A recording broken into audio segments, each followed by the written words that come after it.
Okay, so this is where we left off in class the other day.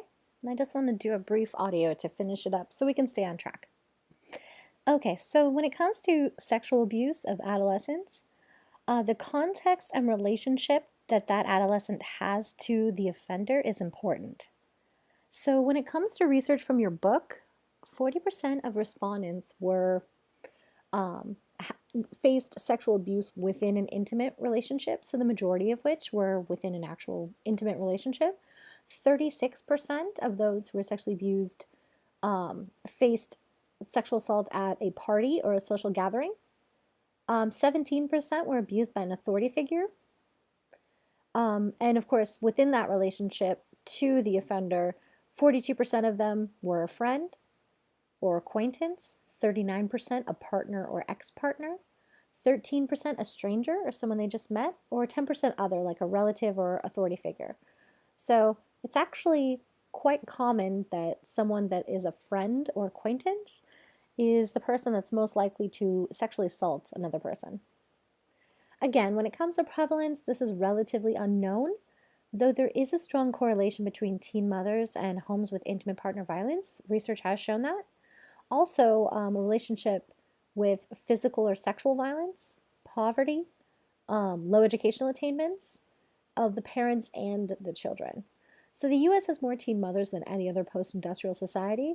The CDC reported that over 430,000 births to teen mothers aged 15 to 19 happened in 2006, and more than half of those were unintended. So, 400,000, 200,000 of those births are unintended. Clearly, that's an issue with kind of the structure of birth control and access to those kind of resources for teens, meaning sex education, which is something that we are lacking in this culture. When it comes to practice, policy, and prevention, there is a need for much greater attention to adolescent victims of this kind of issue. Programs have been adapted for different age groups, and adaptations for different kinds of abuse are obviously needed because each person's experience is unique. So it's hard to have just kind of like an overall way to deal with this. So research shows, though, that programs that use cognitive behavioral therapy have been effective at decreasing trauma symptoms among abused children and adolescents. So, helping people reframe how the world works in their brain is one of those helpful ways. Also, there's this idea of, how is it that young people can break the transgenerational cycle of abuse? In one of the studies in your book, over 1/3 of youth had no health insurance, and 67% of those in need of mental health services did not receive them. Same study, at least 91% did not receive help with either education, jobs, housing, daily living, finances. So young adults often have a hard time trying to navigate all of these systems. So when it comes to facing these kind of issues, unless we have a multi-pronged approach that offers not just, mental health treatment and screenings, but also, job opportunities, help with housing and daily living and managing finances, those are issues that all adolescents are facing. When it comes to abuse of parents by adolescents, this is a much, again, an understudied area of family violence that's looking at abuse of parents by children. And of course, only a handful of studies have really attempted to look at this phenomenon, so what we do know is pretty limited.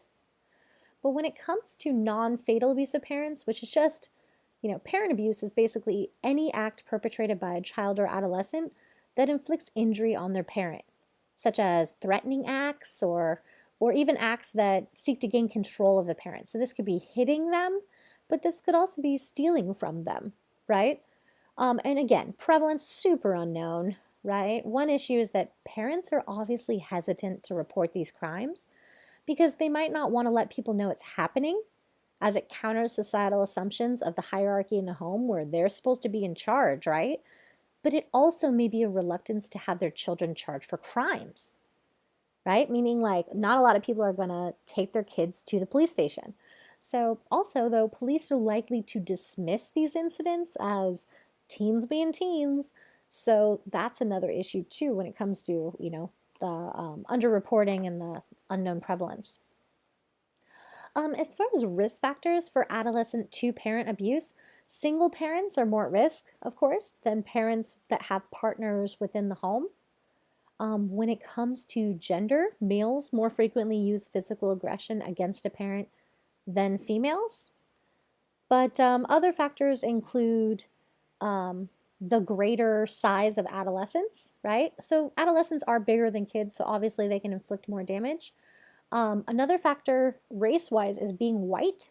White youth are more likely to do this. Another factor would be using drugs or alcohol, as it is in most of the stuff we're talking about. Also, if you're physically large in size or strength, if someone had previous deviant, violent behaviors, or even negative peer influences, right? That differential association theory there, saying that sometimes we learn from negative peers how to do these things. Low attachment to parents in general is also another risk factor for this happening to an adult. And exposure to interparental violence, right? Seeing violence happening at home and normalizing it is another part of that. So parents are more at risk if they're female, if they're single parents, if they have a very permissive parenting style, like, okay, sweetie, whatever you say, kind of thing.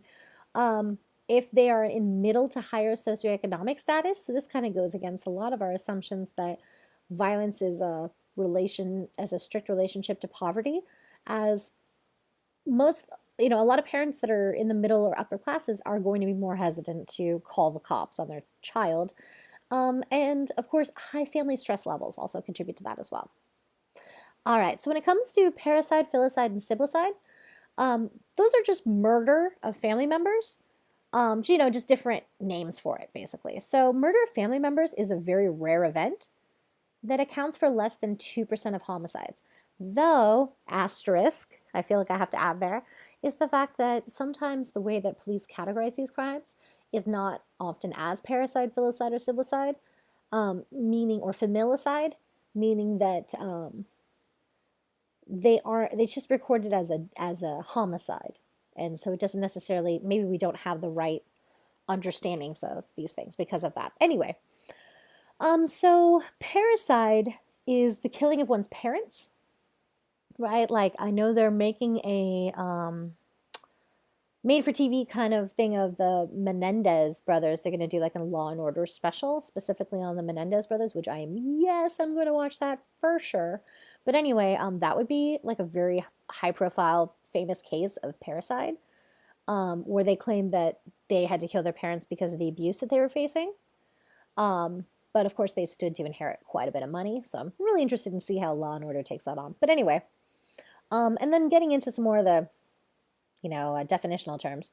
So parricide is killing your parents, but patricide is killing one's father, and matricide is killing one's mother. Filicide is the killing of one's son or daughter, right? And fratricide or siblicide is the killing of one's brother or sister. So yeah, there's like all these weird specific names for these things. So again, when it comes to prevalence, the number of homicides does not provide information on whether sons, daughters, brothers, or sisters killed are adolescents. So that is another issue when it comes to figuring out the data on this.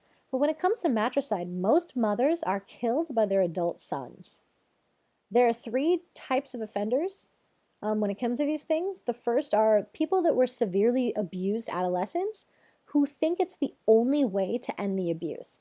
So like the article that I posted on there for you with the girl that grew up, with her mother using Munchausen by proxy on her, and she was, ended up killing her mom because she felt like she couldn't escape, or she had this boy do it for her.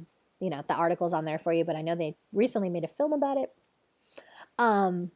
The second type of offender are just severely mentally ill adolescents that are not getting medication.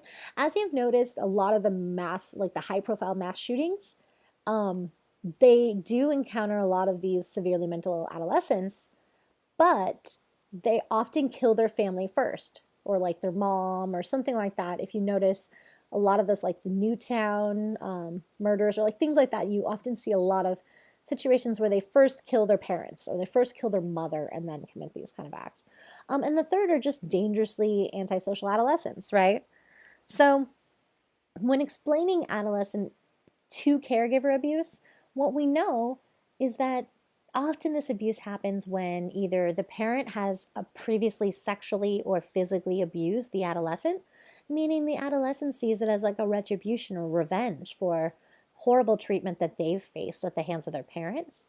Or when this abuse happens if the adolescent has low attachment to their parents and just doesn't really care, doesn't have like that emotional connection, or if the adolescent has witnessed interparental abuse and then starts to normalize those kind of situations and treatments. So we're going to see this when you're reading I Am Not Your Victim, as to how Beth's children start reacting after they've witnessed her face violence at the hands of their father.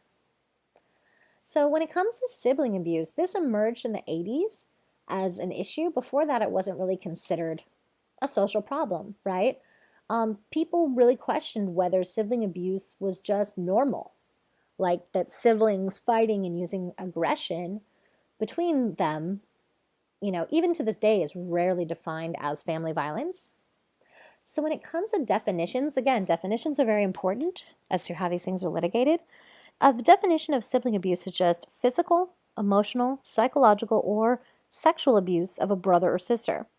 It can also be defined as a repeating pattern of aggression directed towards a sibling with the intent to inflict harm and motivated by an internal emotional need for power, which can, of course, be psychological, right? To ridicule a sibling, to degrade them, to have contempt for them, and really to deprive them a sense of self-worth because of your emotional need for power, right?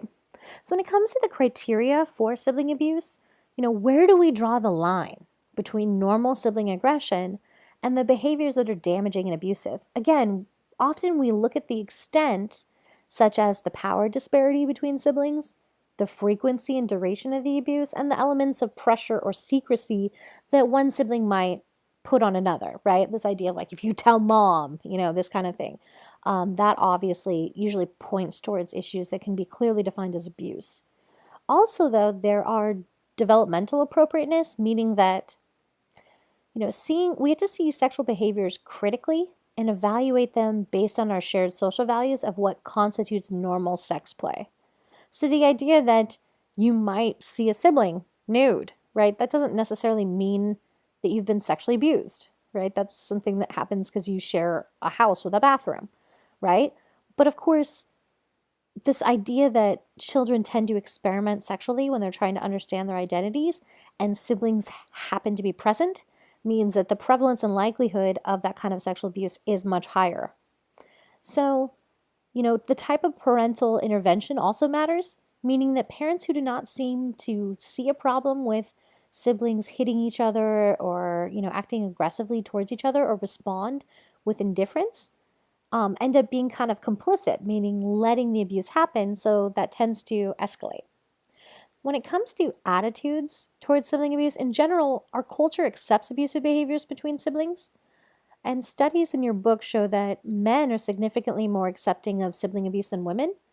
And these attitudes matter when it comes to helping and treating victims because sibling abuse happens much more than parent to child abuse. But parent to child abuse, because of the power dynamics, we see as a larger problem. But sibling abuse, again, is very, very common. And again, this like intentional harm to inflict on another sibling, that's a problem. So when it comes to sibling sexual abuse, the definition is basically some researchers are arguing that sexual activity between siblings is within the context of normal play or exploration. So that it's not necessarily abusive if you are close in age and you have played doctor or whatever they kind of categorize that as. So others argue, though, that those interactions between siblings are always harmful and often underreported because they're highly stigmatized, right? This idea of incest. So most victims will not want to live with that stigma, so they're not going to come forward and report these things. So it's interesting that, some psychological researchers are more attuned to the idea of the development of our sexual norms, that of course we experiment in certain ways. But others see any of that kind of experimentation happening within the confines of the home as a problem, right? So not having agreed upon definitions is a big problem. When it comes to the types of sibling sexual abuse, this ranges from the most common type of abuse, which is fondling, But it also includes either touching genitals, being made to watch sexual acts, having pictures taken of you, and of course it ranges all the way from that stuff to the more extreme sadomasochistic activities. So some researchers have recently focused on the differences between brother-sister sexual abuse versus father-daughter sexual abuse or incest, assuming that parents would have more of a negative effect or outcomes for victims. But what they found is that brothers engaged in intercourse significantly more often than fathers or stepfathers. So we do have a lot of understanding in the culture of the kind of sexual abuse that can take place from the position of parents. But we haven't really focused much, like when it says here with prevalence, there's very little research that's looked at sibling incest. And so this is a huge problem because all research that has been done shows a much higher likelihood of this happening. So this means that this should also be an issue that we're bringing attention to, that gets addressed on a large scale when we're talking about prevention programs and general education and awareness programs. If we're not even talking about sibling abuse, then how are we talking about sibling sexual abuse? And if this is as prevalent as they're finding in the very few research studies they found, this is a big problem. So when it comes to consequences of negative psychological, physical, and sexual sibling abuse, the most obvious are the psychological effects that lead to depression and anxiety, or of course the physical, the cuts or bruises, or these other consequences that can, basically spill over from that, like poor academic achievement, right? You can't really focus in school when you're facing this kind of stuff.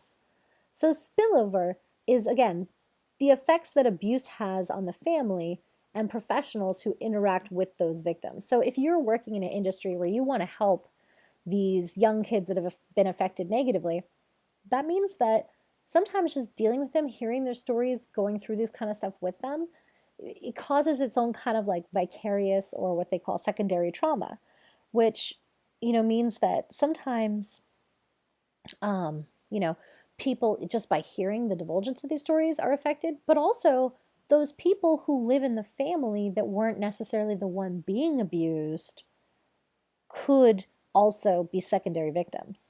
Meaning, like, if you have like one sibling that's, very physically or sexually or emotionally combative towards another sibling, they might be the same way towards their parents, or they might have other kind of aspects of that as well. So there might be other victims within this home. And when it comes to attitudes towards mothers, I mean, we love to blame moms in these situations, right? I mean, all the early research basically saw mothers as co-conspirators in their children or adolescents' abuse. And some argued that the dysfunction of the mother was the cause of the sexual abuse, right? Which is so messed up. So new research demonstrates that most mothers of child victims support and believe their children when they're told about sexual victimization. So mothers are more supportive when they're no longer living with or married to the perpetrator, obviously. So that's like a whole nother issue, as a lot of youth are threatened by the person that's victimizing them, or they don't necessarily, have the opportunity to talk about these things if that person's still around. Mothers were less supportive if they were abusing substances or had little social support following their child's disclosure of abuse. So, what kind of financial or social situation the person is in before they find out that their child is facing abuse is going to affect their reaction, right? When it comes to characteristics of sibling abusers, when it comes to age, physical assaults by adolescents increase with age, while sexual assaults decline with age. So when it comes to gender, studies are mixed, but they have found that males are significantly more abusive with their siblings than females are. And this, of course, just goes back to that idea of society that teaches men to be more aggressive. So learning theory, again, social learning or imitation or modeling can condition us. So through either classical conditioning like fear or operant conditioning, this can, kind of teach us to commit violence. So feminist theory also weighs in. They argue that, patriarchy means that men might feel the right to dominate women, regardless of their age differences. Also, when men experience powerlessness, they may use violence to achieve control over others, to get that power back. So the structure of families and, how patriarchal the family structure is, and the cultural acceptance of violence makes it permissible for older siblings or for male siblings to be aggressive towards younger or female siblings. And of course, conflict theory argues that family members resort to violence to resolve conflicts. So, parental behaviors like comparing siblings to one another, which I'm sure all of you have experienced if you have a sibling, can trigger a chain of behaviors, right? Sibling rivalry can then cause conflict, and that conflict can cause sibling aggression. Like between my brother and I, we have this horrible, it's like an inside joke, it's not a joke kind of thing, where my brother just always says that I'm the favorite child, right? There's the two of us, but I'm the favorite child. And that always cracks me up because it could not be more the opposite, right? It's like, if there's any favoritism, it's just called earning it, right? It's more called like the female gender role expectations of the family. I feel like that's really what he's missing there. But it's funny, it does show that whenever siblings feel pitted against each other, there's a rivalry that forms, and aggression, can be the natural output from that. When it comes to practice with sibling abusers, the classic treatment with sibling abusers is cognitive behavioral therapy, but there are a few specialized treatments available that they talk about in your book. When it comes to treatment for juvenile sex offenders, the first treatments for adolescent sex offenders mirrored that of adult offenders, right, where they just kind of treated them the same.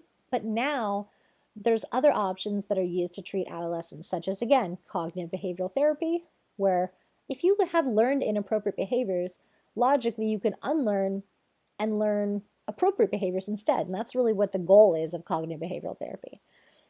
There's also multisystemic treatments. So this is a social ecological approach that offers intensive therapeutic services delivered within the juvenile's home and within their community. So it tries to attack that lack of social support that an adolescent faces, which means that they could, kind of end up back in the system, or those kind of things. And the Good Lives model is just constructing a positive self-image for the offender. These programs can reduce recidivism, but of course a lot more is needed in that situation than to just give them self-esteem. When it comes to treatment of victims, most studies have focused on adults who are provided with group therapy, and they find that many of the participants never disclosed their abuse to anyone, and disclosing was beneficial to them. Another element is the faulty misconception that incest was consensual, right? A belief that provokes confusion and shame in victims. So families in which incest occurs seem to be characterized by parental abandonment, physical, psychological, or both. So more education is needed to help victims dispel myths, like these kind of things of boys being boys, or arguments that sexual interactions were mutual. We often blame victims in the culture, and that, we try to make the abuse their fault, which makes the victim something easy to dismiss and label and not take seriously, right? So when it comes to policy, caseworkers' conceptualizations of sibling violence can have negative outcomes for victims, which is why more training is needed, right? As well as a need for better legal definitions so that these crimes can be adequately prosecuted. So the lack of education and training means that many who face abuse go without help or intervention. So that's why it's very important. When it comes to effects of family abuse on adolescent interpersonal relationships, there are numerous adverse effects related to the abuse of adolescents, in addition to homelessness and teen pregnancy, which are pretty common. Abused adolescents are very likely to strike out at family members, at friends, at dates, at others, and this can include bullying, dating violence, and same-sex violence. So, there's a strong association between delinquency and abuse. Having a disorganized family situation is a risk factor, as well as a peer influence of antisocial delinquent peers, such as a gang influence. So, the idea that basically a lot of people that formerly have been victimized end up as offenders is something that's important for people that work in these industries to understand, so that they can help provide them with treatment that will help them stop offending, right? There's also strong connections between bullying and gender-based harassment and dating violence. So some studies in your book show that adolescent peers are attracted to bullies, and bullying can often lead into adult relationships, which we're going to discuss in upcoming chapters. Also nowadays, there's the issue of internet harassment and cyberbullying. which is the willful and repeated harm inflicted through the internet or technology. There's an overlap between the schoolyard bullying and the internet harassment, but it's almost worse nowadays because kids feel like it never stops. So a lot of youth commit suicide in order to escape bullying. So the prevalence is highly uncertain when it comes to these issues because there's so little research that looks at this.